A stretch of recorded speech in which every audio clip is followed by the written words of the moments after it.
Good morning students. कल हम 9th class के और सेकंड चैप्टर हमारे आसपास के पदार्थ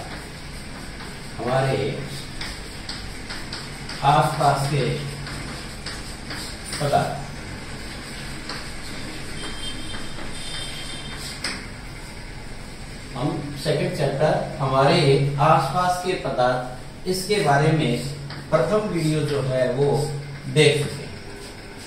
कल हमने बहुत से टॉपिकों पर चर्चा की थी, है ना। कल लास्ट में अपन ने विलियन पर छोड़ा था। विलियन को हमने पढ़ा था, दो या दो से अधिक पदार्थों का एक समांगी जो मिश्रण बनता है वो कहलाता है विलियन। दो या अधिक पदार्थों का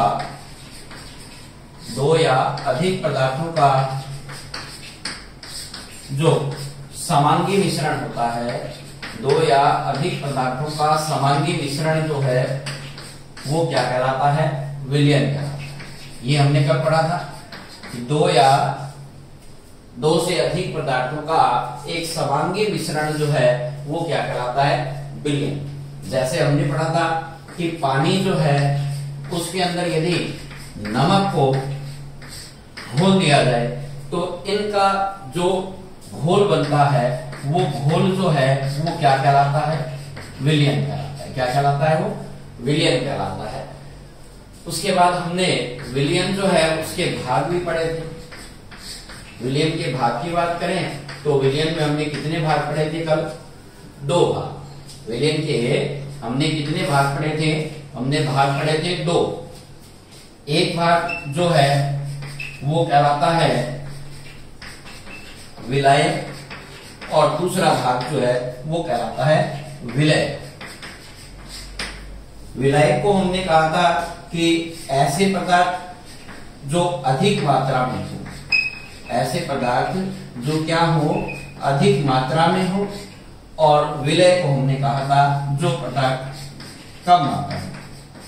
जो पदार्थ अधिक मात्रा में होते हैं उनको हम क्या कहते हैं? विलय। और जो कम मात्रा में होते हैं उनको हम क्या बोलते हैं? विलय।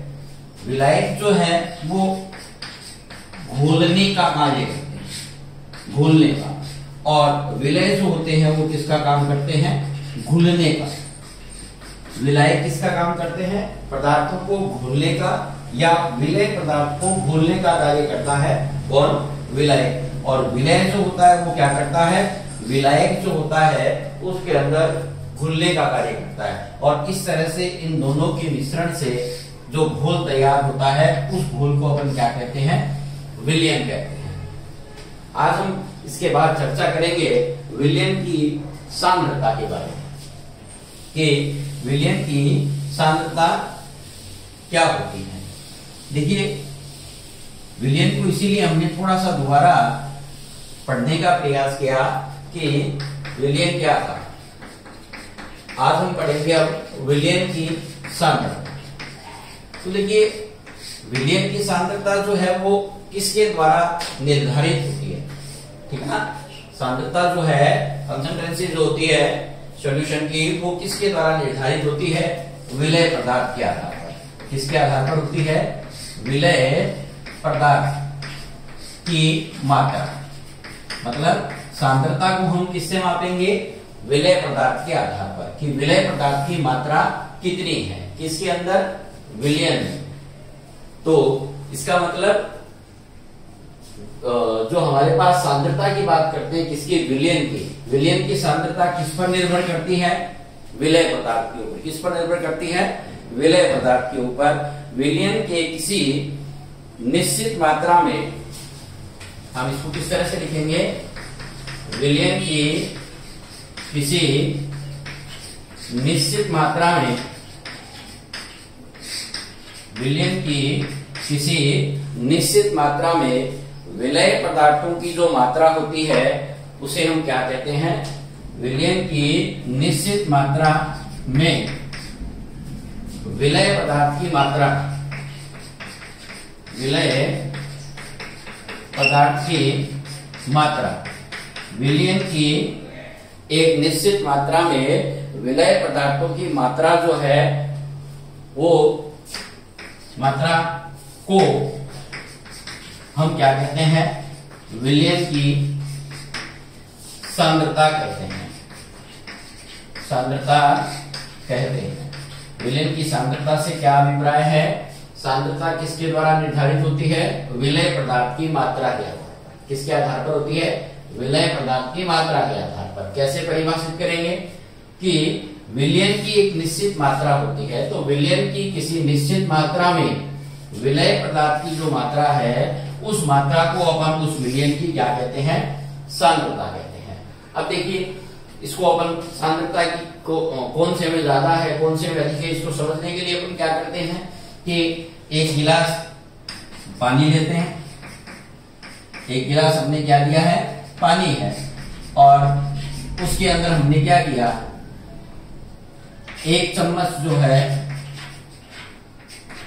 हमने नमक मिला दिया, और हमने दूसरा एक गिलास फिर पानी लिया और उसके अंदर हमने क्या किया, 2 चम्मच मिला दिया नमक का। तो इसका मतलब हम क्या देख सकते हैं कि पानी की मात्रा दोनों में क्या है, समान है। तो यहाँ पर अपन क्या करें हैं कि विलयन जो बन रहा है उसके अंदर विलायक जो है वो एक जैसा है, दोनों में समान मात्रा में है, लेकिन विलय पदार्थ की मात्रा यहाँ पर देखिए क्या है, यहाँ 1 चम्मच नमक डाला है और दूसरे वाले में हमने 2 चम्मच नमक डाले। इसका मतलब यहाँ विलय पदार्थ की मात्रा क्या है, ज्यादा है। इसका मतलब हम कहेंगे कि दूसरा वाला जो हमारा गिलास है उसके अंदर जो विलय पदार्थ की मात्रा अधिक है। इसका मतलब इसकी सांद्रता क्या हो जाएगी, अधिक होगी, और इसकी सांद्रता जो है इसकी तुलना में क्या हो जाएगी, कम हो जाएगी। सांद्रता से संबंधित जो कुछ शब्दावलियां हैं उनको हम बड़ी क्लासेस में ज्यादा क्लियर करेंगे। मोलरता, मोलरता वगैरह जो है इनके बारे में अपन क्या करेंगे, बड़ी कक्षाओं में अध्ययन करते हैं। तो हमारा विलयन की सांद्रता से संबंधित बिंदु पूरा हुआ कि विलयन की सांद्रता क्या है या किसके द्वारा मापी जाती है। तो विलयन की सांद्रता जो है हम उसे विलय पदार्थ की मात्रा के आधार पर ज्ञात करते हैं। अगला जो हमारा बिंदु है वो है मिश्र धातु। देखो मिश्र का मतलब मिक्सचर हो गया, धातु का मतलब एलिमेंट्स, मतलब धातुओं को मिलाकर के और हम क्या बनाते हैं, मिश्र धातु बनाते हैं। मतलब हम ये एक प्रकार का क्या है, धातुओं का मिश्रण है। क्या है, धातुओं का क्या है, मिश्रण। ये क्या है, धातुओं का मिश्रण है। क्या करते हैं हम, जब 2 या 2 से अधिक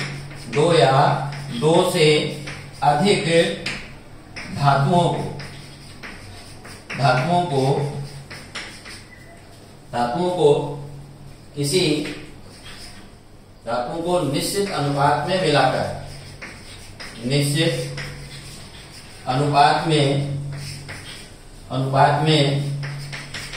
मिलाने पर, निश्चित अनुपात में मिलाने पर बना मिश्रण क्या कहलाता है, मिश्र धातु कहलाता। मिक्सचर है देखिए ये भी, लेकिन किसका है, एलिमेंट्स का है।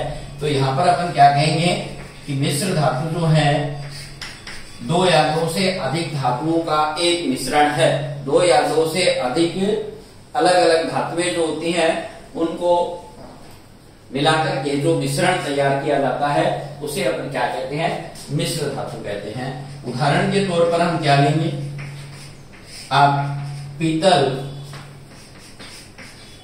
से अच्छी तरह से परिचित हैं, घरों में पीतल के बहुत सारे सजावट के सामान हैं, या फिर हम कह सकते हैं कि बर्तन जो होते हैं वो पीतल के बिक जाते हैं। तो पीतल एक्चुअल में क्या है, कोई धातु नहीं है।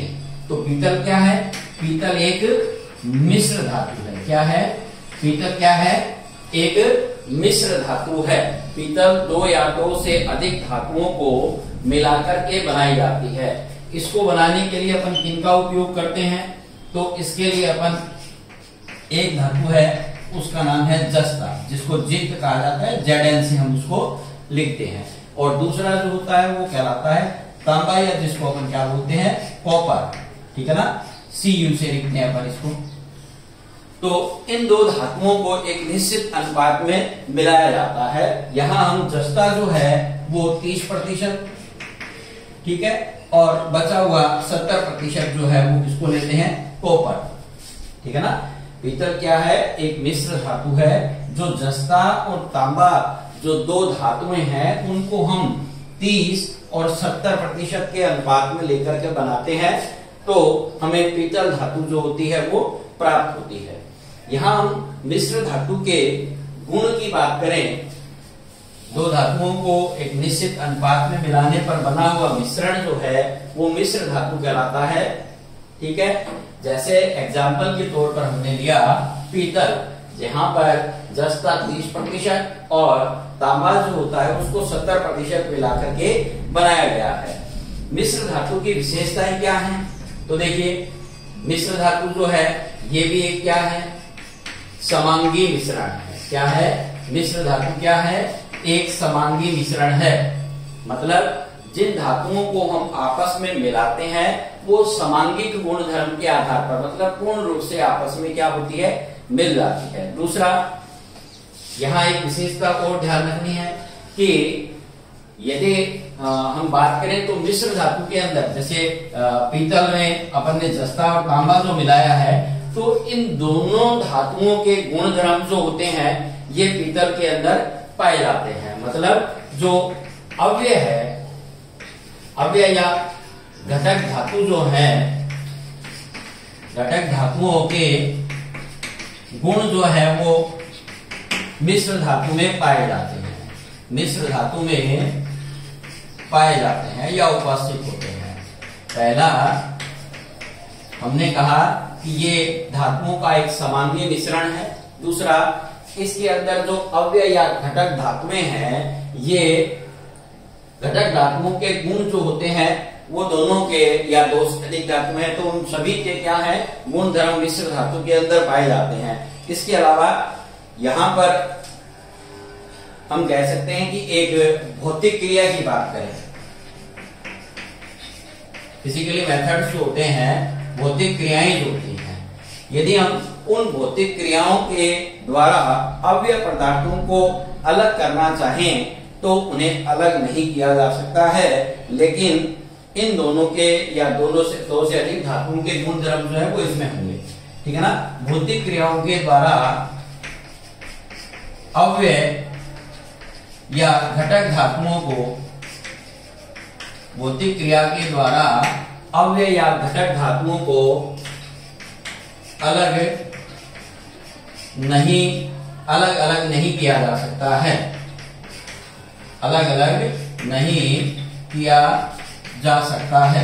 तो इस तरह से मिश्र धातु है तैयार होते हैं। मिश्र धातु हो गए, धातुओं को आपस में एक निश्चित अनुपात में मिलाकर के मिश्र धातु बनाए जाते हैं। मिश्र धातु जो है वो धातुओं का एक समांगी मिश्रण है, इसमें अव्यय घटक जो होते हैं इनके गुण धर्म जो है वो पाए जाते हैं। इसके अलावा इन्हें भौतिक क्रियाओं के द्वारा हम अव्यय घटकों को अलग नहीं कर सकते हैं। और उदाहरण के तौर पर हमने कहा कि पीतल जो है वो एक मिश्र धातु है जिसके अंदर जस्ता और कॉपर धातुएं जो होती है उनको आपस में मिलाकर बनाया जाता है। अगला जो हमारा बिंदु है वो कहलाता है निलंबन और उसके गुणधर्म क्या है। निलंबन और उसके गुणधर्म की चर्चा करेंगे और साथ में इसका एक एग्जाम्पल जो है वो भी हम देखेंगे। देखिए अगला है निलंबन।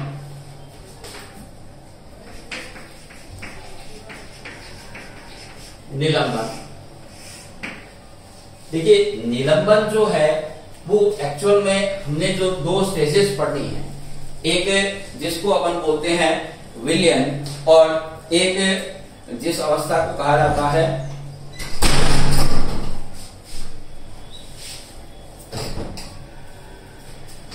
निलंबन। क्या है निलंबन की चर्चा करें अपन तो निलंबन जो है वो एक ऐसी अवस्था है, इसको समझने के लिए पहले अपन एक उदाहरण लेते हैं, थोड़ा सा समझना पहले आसान होगा। उदाहरण के अंदर जैसे पानी है और पानी के अंदर हम क्या करते हैं, रेत। पानी के अंदर रेत या जिसको आप कह सकते हो मिट्टी, कुछ मात्रा में पानी के अंदर हम क्या करते हैं, मिट्टी को मिला देते हैं और फिर हम देखते हैं कि क्या मिट्टी जो होती है वो पानी के अंदर घुल जाती है। थोड़ा समय जब हम पानी के अंदर रेत को अच्छे से मिलाते हैं तो उस समय तक तो क्या होगा कि रेत का और पानी का एक मिक्सचर जो होता है वो बन जाता है। लेकिन हम देखते हैं कि इस प्रकार के मिश्रण में हमें रेत के कण जो है, रेत के कण पानी में क्या होते हैं, स्पष्ट रूप से दिखाई देते हैं। इसका मतलब यहां अपन कह सकते हैं कि रेत के कण जो है वो पानी के अंदर कैसे हो रहे हैं, हमें दिखाई दे रहे हैं। और इसका मतलब पूर्णतया रेत जो है वो पानी में नहीं घुली है। तो इस प्रकार का जो एक विलयन बनता है, ये किस प्रकार का विलयन है, समांगी मिश्रण है। ये किस प्रकार का है, एक समांगी मिश्रण है। तो निलंबन को हम क्या कहेंगे, निलंबन एक विषमांगी मिश्रण है। यहाँ समान रूप से रेत के कण जो है वो पानी में नहीं घुले हुए हैं। इसका मतलब यहां अपन कह सकते हैं कि विलय पदार्थ, यहां पर विलय कौन है, रेत, ठीक है ना, ये विलय है और ये घोलने वाला जो पदार्थ जो है जो ज्यादा मात्रा में, ये कौन है, विलायक है ना। तो यहां पर अपन कहते हैं कि विलय पदार्थ के कण जो है, विलय पदार्थ के कण जो है वो माध्यम में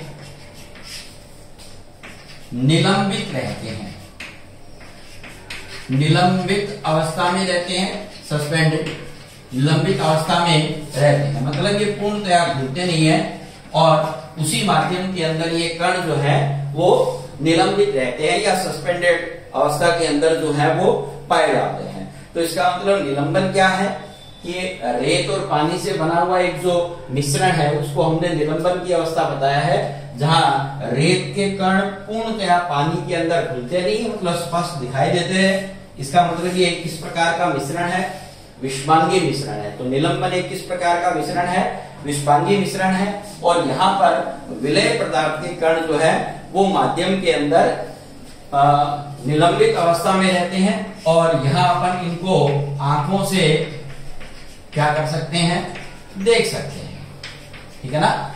इनको हम आंखों से क्या कर सकते हैं, देख सकते हैं। और एक और है कि ऐसे जो विलयन है, इस तरह के बने हुए जो विषमांगी मिश्रण है, इनमें हम क्या करते हैं कि छानना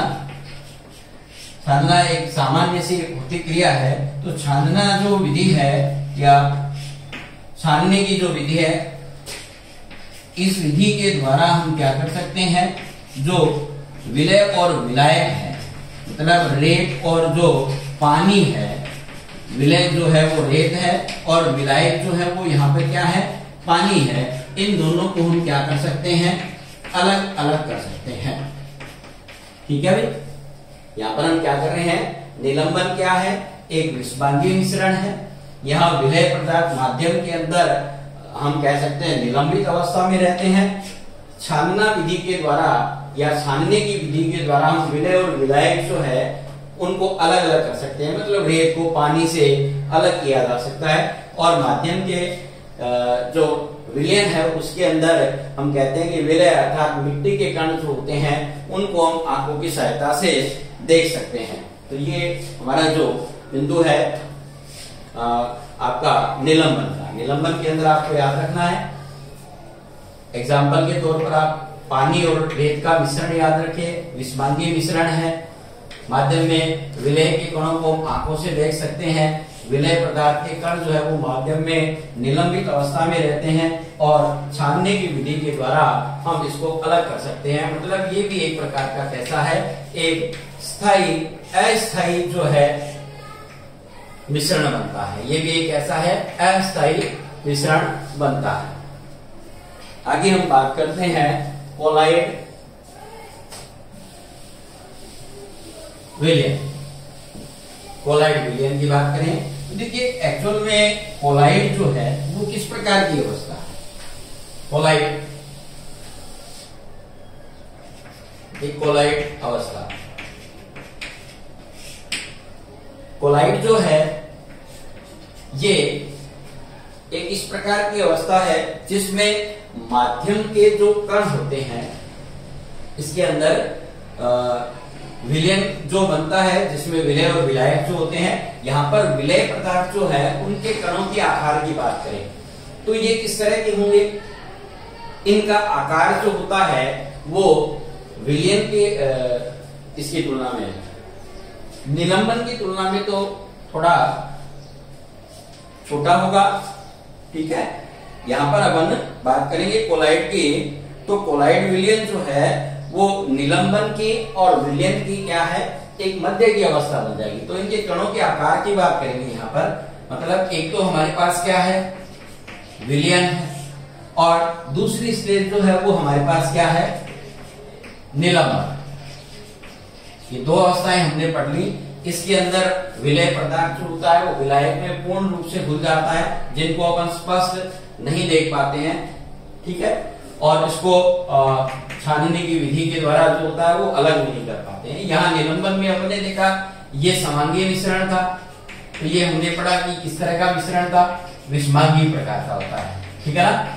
अब यहाँ दो स्टेजेस पढ़ने के बाद हमारे पास जो अगली स्टेज है जिसको अपन बोलते हैं कोलाइडल स्टेज जो होती है, या कोलाइड अवस्था जिसको अपन बोलते हैं, ये एक्चुअल में क्या है, विलयन और निलंबन जो है उनके एक बीच की अवस्था है। किस तरह की अवस्था है, विलयन और निलंबन जो है उन दोनों के एक बीच की अवस्था जो है उसका नाम क्या है, कोलाइडल स्टेज है। कोलाइडल स्टेज विलयन और निलंबन के एक बीच की अवस्था है। इसमें कणों का आकार जो है वो विलयन से थोड़ा बड़ा, कणों का आकार की बात करें किसके अंदर, कोलाइड में, तो विलयन से थोड़ा क्या होता है, बड़ा होता है, और निलंबन के जो कण होते हैं उनसे थोड़ा क्या होता है, छोटा होता है। देखिए हम इसको बीच की अवस्था क्यों बता रहे हैं, क्योंकि इसमें जो कणों का आकार है वो विलयन की तुलना में थोड़ा बड़ा होता है। विलयन में अपने देखा था कि विलय पदार्थ जो होते हैं वो पूर्णतः घुल जाते हैं, हमें सूक्ष्म कण आंखों से दिखाई नहीं देते हैं। लेकिन निलंबन में तो अपन ने पढ़ा था कि ये निलंबित अवस्था में माध्यम में रहते हैं, मतलब विलायक के अंदर दिख जाते हैं। तो ये किस तरह का मिश्रण है, विषमांगी। तो यहाँ पर इसकी तुलना में तो कणों का आकार कैसा होता है, छोटा, और विलयन की तुलना में कणों का आकार कैसा होता है, बड़ा। इसीलिए अपन ने कहा कि ये इसकी कौन सी अवस्था है, एक बीच की अवस्था है। तो कोलाइडल जो है, ये ध्यान रखना है कि कोलाइड क्या है, कोलाइडल स्टेज क्या है, विलयन तथा निलंबन के मध्य की अवस्था है। कैसी अवस्था है, मध्य की अवस्था, विलयन तथा निलंबन के मध्य की अवस्था है, पहली बात। दूसरा, इसमें कणों के आकार की बात करें तो कणों का आकार जो है वो विलयन से या विलयन की तुलना में क्या होता है, बड़ा, तथा निलंबन की तुलना में क्या होता है, निलंबन अवस्था की तुलना में, निलंबन की तुलना में हम क्या कहते हैं, छोटा। ठीक है भाई, तो दो हमारे पास इसके जो है वो गुणधर्म आ गए हैं। अब बात करते हैं समांगिकता और विषमांगिकता के आधार पर। तो कोलाइडल जो है वो जब हम बाहर से उसको देखेंगे तो हमें ऐसा लगेगा कि विलय पदार्थ के गुण जो है वो पूर्ण रूप से विलायक में घुले हुए हैं। मतलब बाहर से देखने पर ये हमें किस प्रकार का विलयन महसूस होगा, समांगी प्रकार का। ठीक है, ये किस प्रकार का महसूस होगा, समांगी का। लेकिन ये वास्तविक रूप से किस प्रकार का होता है, विषमांगी प्रकार का। ठीक है भाई, तो बाहर से देखने पर कोलाइड जो है ये हमें समांगी विलयन प्रतीत होता है, लेकिन वास्तविक रूप से किस प्रकार का मिश्रण होता है, एक प्रकार का विलयन है, वो है विषमांगी प्रकार का। कण समान रूप से जो है वो इसके अंदर फैले हुए हैं। कण जो है वो, कणों में क्या पाई जाती है, समांगिकता पाई जाती है। ठीक है, मतलब ये पूर्ण रूप से फैले हुए रहते हैं। जैसा कि अपन ने समांगी जो गुणधर्म जो वाला बिंदु पढ़ा था उसमें आई थी ये बात कि पूर्ण रूप से ये माध्यम के अंदर फैले हुए रहते हैं। तो कण जो है वो समान रूप से फैले हुए रहते हैं। इस कारण से ये देखने पर हमें किस प्रकार का आता लगता है, समांगी प्रकार का, लेकिन वास्तव में ये किस प्रकार का मिश्रण होता है, विषमांगी प्रकार का। लेकिन ये वास्तव में कैसा है, एक विषमांगी मिश्रण है। और कोलाइड के एग्जाम्पल की बात करें तो उदाहरण के तौर पर देखिए अपन बात करते हैं किसकी, दूध। दूध के अंदर देखिए वसा भी है, दूध में प्रोटीन भी है, दूध में कुछ मात्रा में कार्बोहाइड्रेट भी होते हैं और अन्य पदार्थ जो होते हैं ये भी पाए जाते हैं, जल भी होता है। इसका मतलब ये सभी पदार्थ जो है हमें देखने पर आपस में अलग अलग दिखाई नहीं देते हैं, इसीलिए अपन ये समांगी है, ठीक है ना, कोलाइड विलयन। लेकिन ये हमें किस प्रकार का है, वास्तविक विलयन की बात करें तो ये विषमांगी प्रकार का होता है।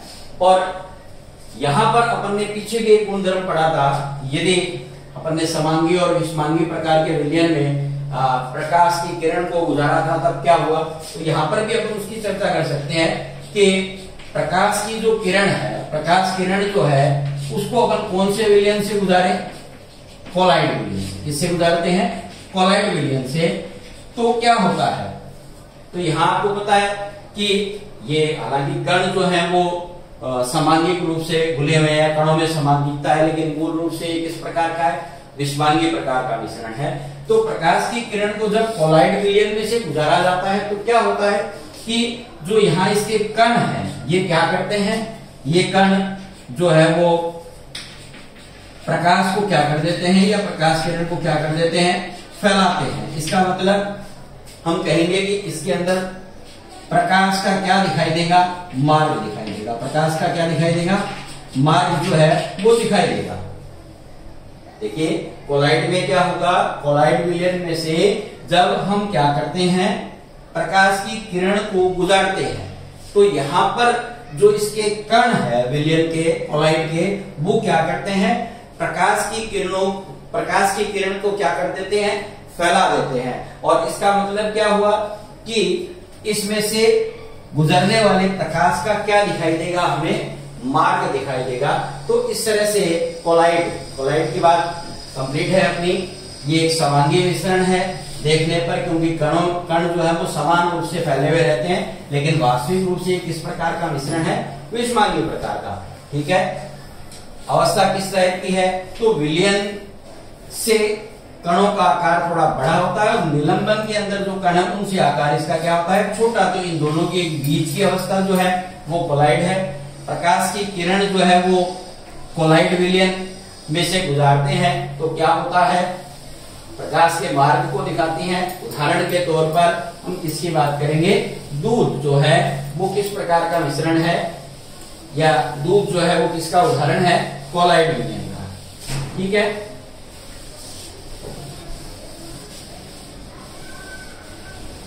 उसके बाद जो है वो अपना एक अंतिम बिंदु बच गया जिसका नाम है टिंडल प्रभाव।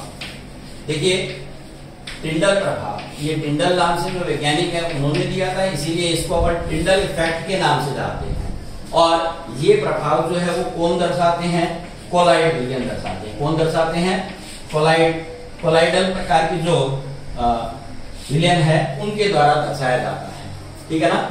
और इसके अंदर क्या है, तो जैसा अपन ने पढ़ा था कि जब प्रकाश की किरण को या प्रकाश किरण को किसी कोलाइडल विलयन से गुजारा जाता है तो प्रकाश का मार्ग जो है वो क्या करता है, दिखाई देता है। कारण अपन ने पढ़ लिया कि माध्यम के जो कण है वो क्या करते हैं, प्रकाश को फैलाने का काम करते हैं। तो प्रकाश का क्या करते हैं, मार्ग दिखाई देते हैं। तो इस प्रक्रिया को या इस क्रिया को, इस प्रोसेस को, इस प्रक्रिया को हम क्या कहते हैं, टिंडल प्रभाव कहते हैं। हम इसे क्या कहेंगे, टिंडल प्रभाव कहेंगे। तो ये टिंडल नाम से जो वैज्ञानिक हुए थे उनके द्वारा दर्शाया गया था, इसीलिए अपन इसको किसके नाम से जानते हैं, टिंडल प्रभाव। ये तो ध्यान रखना है, ये सिर्फ कोलाइडल जो होते हैं उनके द्वारा ही दर्शाया जाता है, ये महत्वपूर्ण बात है। जब प्रकाश की किरण को किसी कोलाइड विलयन से होकर के गुजारा जाता है तो कोलाइड के कारण प्रकाश के मार्ग को कोलाइडल विलयन के अंदर क्या होता है, प्रकाश का मार्ग दिखाई देता है। इस प्रक्रिया को अपन क्या कहते हैं, कोलाइडल टिंडल प्रभाव कहते हैं। तो इस तरह से जो है वो आज के हमारे सभी बिंदु जो है वो क्लियर है। विलयन की सांद्रता, मिश्र धातु, निलंबन, कोलाइडल और टिंडल प्रभाव। अपेक्षा है कि आपको कुछ समझ में आ रहा होगा, लेकिन थोड़ा सा किताब के माध्यम से इसको पढ़ने का प्रयास करेंगे तब आपको अच्छे से समझ में आएगा। आगे का जो लेसन है अपन नेक्स्ट वीडियो में देखेंगे। Have a good day.